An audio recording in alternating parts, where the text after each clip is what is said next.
estou fazendo aqui com essa função linha? A função linha, ela recebe um valor de x1, y1, que é o primeiro ponto, né, o início da minha linha, e um valor, então isso aqui é x1, y1, e um valor x2, y2. Só isso. Para eu desenhar uma linha, eu passo esses parâmetros. Tá? Até agora, tudo bem, né? Nós não falamos nada de cor da linha, tipo da linha, espessura, nada disso. Por enquanto, a gente não vai falar. Nós vamos desenhar umas linhas bem simples. Então, o que eu estou fazendo aqui? Quando vocês olham isso aqui, quando eu tenho várias linhas começando no mesmo y e em valores de x deslocados, o que eu estou fazendo ali? Aqui também tem uma coisa parecida, né? O mesmo y e os x vão sendo deslocados 10 posições para a direita. Linhas paralelas. Desenhando 3 linhas paralelas, né? Então aqui, ó, y igual, então todas elas começam na mesma altura da tela. Y igual, então todas elas terminam na mesma altura da tela. E o x vai deslocando de 10 em 10 aqui, né? Então essa aqui está 10 unidades para a direita, essa aqui está mais 10 para a direita, essa aqui termina aqui. Então são linhas mais ou menos, né, na diagonal e paralelas. Tudo bem até aqui? Testaram aí o que deu? Rodaram, funcionou tudo? Bom, eu usei isso aqui, se eu fosse usar valores constantes para x e y, não precisava declarar essas variáveis, né? Podia usar constantes. Mas eu declarei essas variáveis aqui, x começa em 0, y começa em 55, e aí eu comentei esse trechinho do código aqui, que está alterando o valor de x. Estão vendo? Se vocês descomentarem isso aqui e executarem, o que ele está fazendo aqui? O que vocês acham? Eu estou incrementando x. Então, ou seja, as retas vão passando na tela. Só que elas vão passar e rapidamente elas vão sumir da tela, porque a telinha 100% é muito pequena.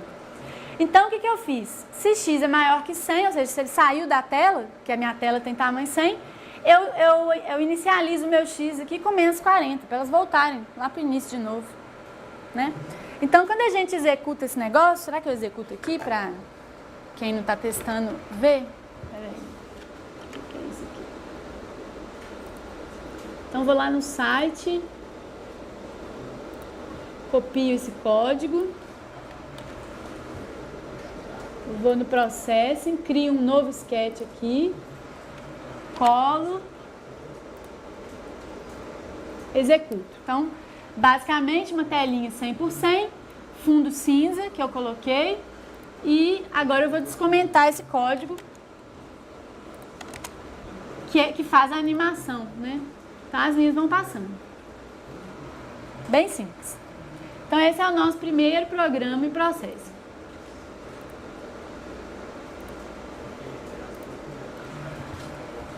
Podemos prosseguir? É só que eu tenho que fazer mais lentamente. Todo mundo conseguiu? Sem problemas?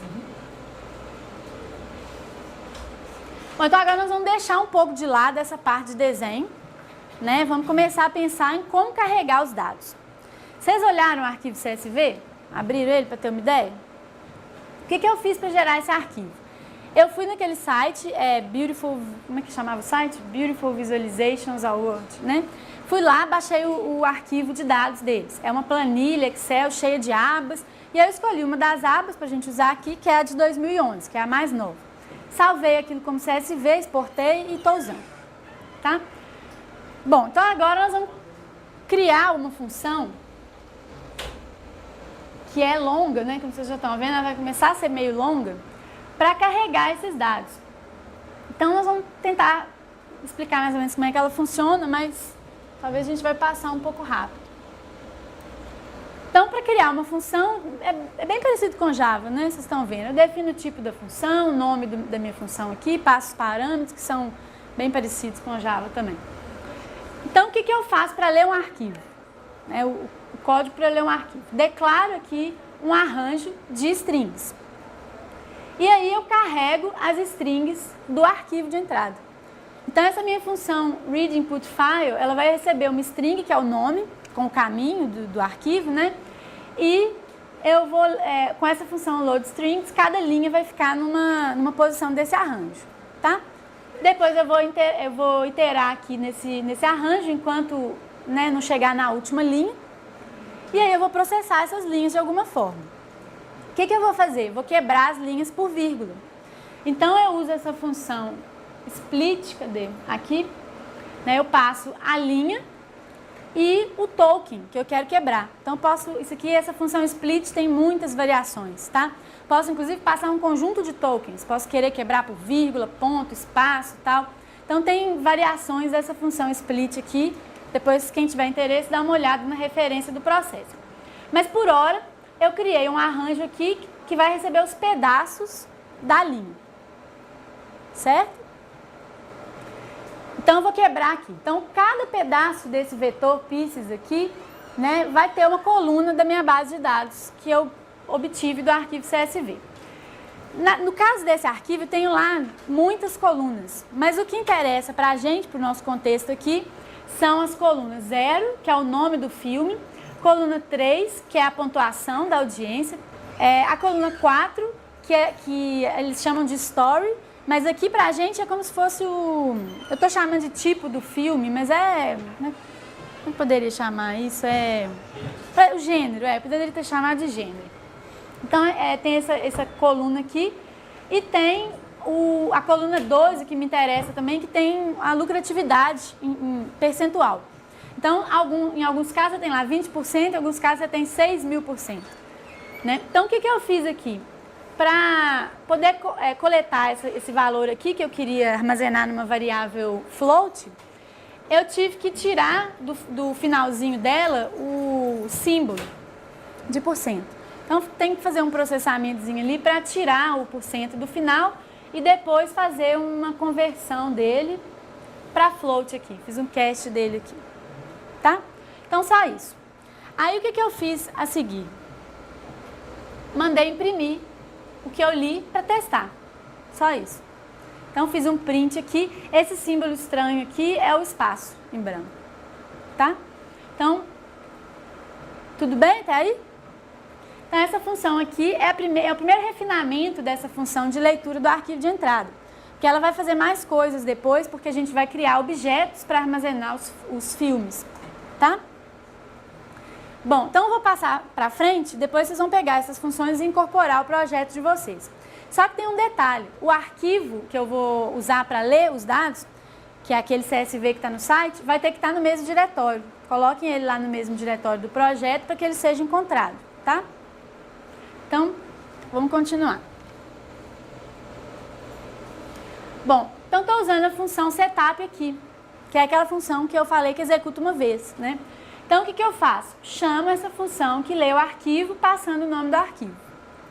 Eu criei um nome de arquivo meio estranho, cheio de espaço no meio, né? Mas tudo bem. Então, esses são os comandos que a gente precisa para ler os dados para o nosso projeto.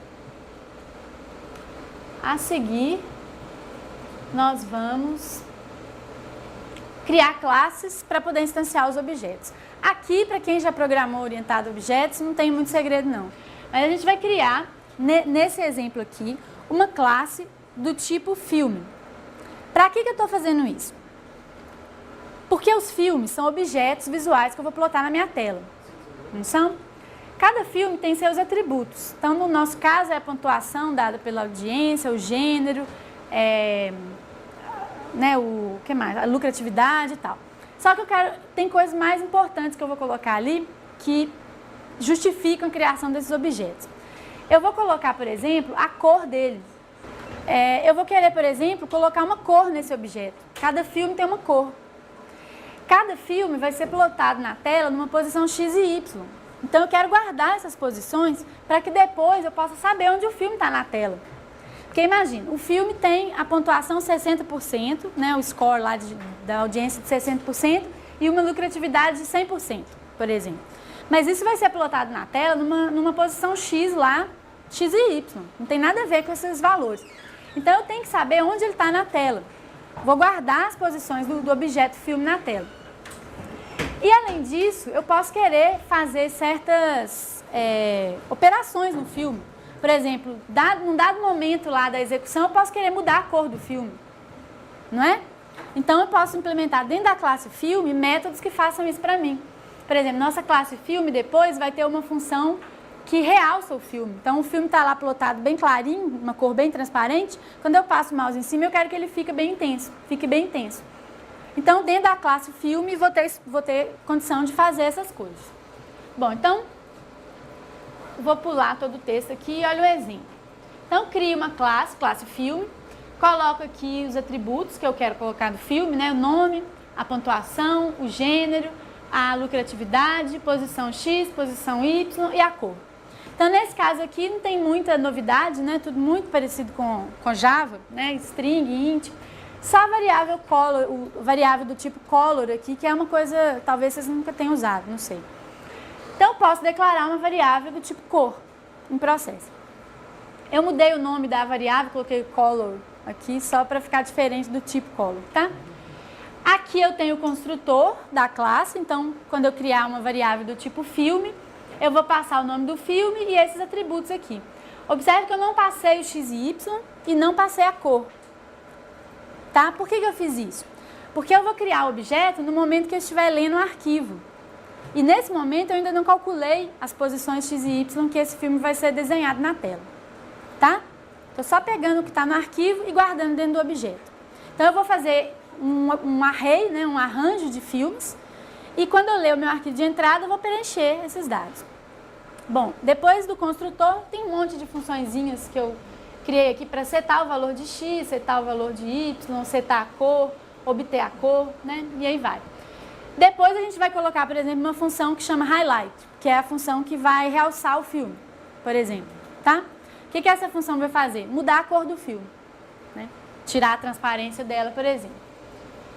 Bom, aí como é que eu crio uma nova classe no meu projeto? Eu venho naquela setinha que eu mostrei para vocês e coloco New Tab. Ele vai abrir aqui uma caixinha amarela embaixo. Aqui. Vocês vão digitar o nome da classe, né? Que nesse caso tem que ser igualzinho ao nome que vocês puseram no nome da classe no código, né? E dá OK. Ele vai criar uma nova aba e vocês vão escrever lá, implementar a função, a classe filme. Tá? Tá indo bem assim até agora? Bom, aí essa classe filme, mais uma vez, ela está implementada aqui. E tem para quem chegou depois, né? Tem o nome da figura aqui, figura sim. Então vocês podem ir lá no site, caso vocês queiram, e pegar o código da classe, né? Já implementado. Bom, além da classe filme, nós implementaremos também a classe story, que é a classe que vai armazenar as informações sobre o gênero do filme, tá? Só que nesse momento aqui eu ainda não vou falar dela. O que tem de novo nesse código? Vocês vão fazer depois, passo a passo. O que tem de novo aqui é a declaração desse arranjo, que é o arranjo que vai guardar todos os filmes. Estão vendo? Já estou usando o tipo filme que eu criei na minha classe. Então, declarei esse arranjo. Tem de novo aqui eu estou instanciando, né? Estou criando tantas posições quantas forem as linhas do arquivo de entrada, tá? Então, estou embutindo algumas linhas na função que a gente já viu, de leitura. Aqui eu estou fazendo o segundo refinamento dessa função. E, além disso, o que eu estou fazendo? Depois de quebrar as linhas em vírgulas aqui, eu estou instanciando um objeto aqui, usando o construtor. Então, a posição I do meu arranjo vai guardar o objeto lido da linha I do meu arquivo e eu estou passando aqui as características do filme. Então, eu adicionei essas 3 linhas aqui para instanciar o objeto, tá? E aí agora, toda vez que eu quiser percorrer os filmes, basta percorrer o arranjo, filmes, e obter os valores das variáveis ali, tá? Setup não muda nada, por enquanto. Então, trabalhando com cores, né? Vem aqueles modelos que a gente viu, modelo aditivo, modelo subtrativo, a gente usa esse modelo aditivo aqui. Tem uma breve explicação e aqui eu vou falar do tipo de dados cor, né? Esse aqui é o seletor de cores do Processing, que é aquela ferramenta que está lá no menu Tools, que eu falei. Então, vocês vão poder clicar aqui e obter o hexadecimal da cor, o RGB da cor e o HSB, que é aquele que a gente viu ontem na aula, que era o Hue, Saturation, e só que aqui ele chama de brilho, né? Bom, então você pode obter as cores aqui, tá? Só uma ferramenta para auxiliar. Aqui tem algumas coisas sobre esse tipo de dados cores, que a gente falou rapidamente. Então, eu declaro uma variável aqui, C1, do tipo cor. O que eu posso fazer para inicializar essa variável? Eu uso essa função color aqui, passando diferentes tipos de parâmetros. Por exemplo, um parâmetro é um tipo de cinza, igualzinho no background. 2 parâmetros, cinza com transparência. 3 parâmetros, nesse caso aqui, é um RGB, né? Que vai ser um tom de azul. 4 parâmetros, RGB com transparência e um hexadecimal, tá? Em Processing, tem uma função que se chama Color Mode. Para essa função, eu posso passar o parâmetro RGB, é uma constante RGB que eu passo lá, ou HSB, para mudar o modo de cores. Então, às vezes, você quer obter várias cores com brilhos diferentes. Aí, você muda o modo de cores para HSB, coloca lá, Color Mode HSB, faz um for para obter vários valores de brilho, né, para a cor que você quer, e depois, se você desejar, você pode voltar o Color Mode para RGB. Então, é muito prático, assim, trabalhar com cores. Nesse exemplo que nós vamos ficar nos RGBs por enquanto, tá? Mas daqui a pouco acho que a gente vai ver um exemplo disso. Então, aqui está explicando isso em mais detalhes. Aqui tem um exemplo que eu fiz, que é o seguinte. Eu vou dar um exemplo de como trabalhar com esses modos de cores, tá? Aqui, eu estou trabalhando com o modo de cores RGB. Ou seja, eu vou criar cores que tenham esses 3 valores, né? Um valor de intensidade para R, um para G e outro para B. Nesse código aqui, vocês estão vendo? Por enquanto, abstrai um no stroke aqui. Eu estou colocando o modo de cores RGB e eu estou dizendo que ele varia de 0 a 100. Normalmente ele varia de 0 a 255, né? Mas aqui eu coloquei ele variando de 0 a 100. E aí eu estou fazendo 2 laços aqui, variando essas variáveis de 0 a 100. E aí eu estou plotando um ponto dessa cor nessa posição. Não sei se ficou claro. Vamos voltar aqui e falar do stroke. A gente está começando a usar algumas funções em Processing que elas servem para setar parâmetros dos objetos visuais que a gente desenha. Um deles é a borda. Então, tem como eu pôr borda no objeto, tem como eu tirar a borda, tem como eu pôr cor de fundo, tirar a cor de fundo, né? Essas coisas. E esse stroke aqui é a bordinha. Então, aqui eu estou falando que não tem borda, acho que nem precisava disso aqui, nesse caso, peguei um exemplo do processo, mas acho que nem precisava. E aqui eu estou falando que tem borda, agora esqueci, vamos lá na referência do processo, agora fiquei na dúvida. Referência do processo. Stroke. Eu chamo essa função com um parâmetro, mas aqui está chamando com 3, esse que é a minha dúvida. Então, eu tenho possibilidade de chamar com um parâmetro para escolher uma cor de cinza. Mesma coisa, né? Não mudou nada daqueles outros. Lembra? Uma cor, um parâmetro cinza, 2 parâmetros cinza transparência, 3 parâmetros cores. Então, o que ele está fazendo aqui? 3 parâmetros. Ah, lembrei. Então, é o seguinte, 3 parâmetros são 3 cores. Então, ele está passando aqui o R, o G e o B, né? E aí, ele está plotando na posição IJ, está usando o IJ tanto para variar o R e o G, quanto para variar as posições na tela, entendeu? Então, as posições variam aqui no X e Y e, ao mesmo tempo, eles são usados para especificar o valor do vermelho e do verde, tá? O data show tá muito ruim, viu? Assim, não tá refletindo nas cores reais, porque isso aqui vai de verde a vermelho, tá meio amarelado, né? Vocês estão percebendo. Bom, então isso aqui é uma opção de criação, por exemplo, de uma paleta de cores, variando o R e o G. Entendeu? Não consigo variar as três, né? Mas se eu quisesse, eu poderia colocar o vermelho em 0 e variar o verde e o azul, por exemplo, né? Tudo bem? Bom, se eu quiser fazer, usar o modo de cores HSB, é muito parecido. Então, tem o segundo exemplo aqui, ó, que eu uso esse modo de cores HSB. O exemplo é idêntico, tá vendo? Mesmo código. Só que eu estou variando o tom de cor aqui, né, o RU, e a saturação. E eu estou mantendo o brilho em 100. Estão vendo? E aí eu vou obter, essa figura tá péssima, porque, né, não é dessa cor, né? Vocês estão vendo na tela? Vocês estão acompanhando? Então aqui eu vario todos, né, eu tenho o espectro de cores e aí aqui eu estou variando a saturação, né? Então a cor, quando tem saturação muito baixa, ela é branca, quase não tem, né, da cor. Aí quando você vai aumentando a saturação, ela vai crescendo, né? Bom, então são possibilidades de trabalhar com cores. E aí, aquela história que eu falei para vocês ontem, eu gosto muito de criar paletas de cores estranhas. E aí eu pus muitas opções aqui para vocês verem. Então, a primeira coisa que eu posso fazer é obter cores aleatórias, né? Então, eu criei variáveis globais aqui. Isso aqui tudo vocês vão adicionar lá no projeto de vocês, tá? No programa principal. Criei variáveis globais aqui. Uma delas é um arranjo de cores, que vai receber as cores da minha paleta de cores que eu estou criando, né? Nesse caso, pus 30 cores.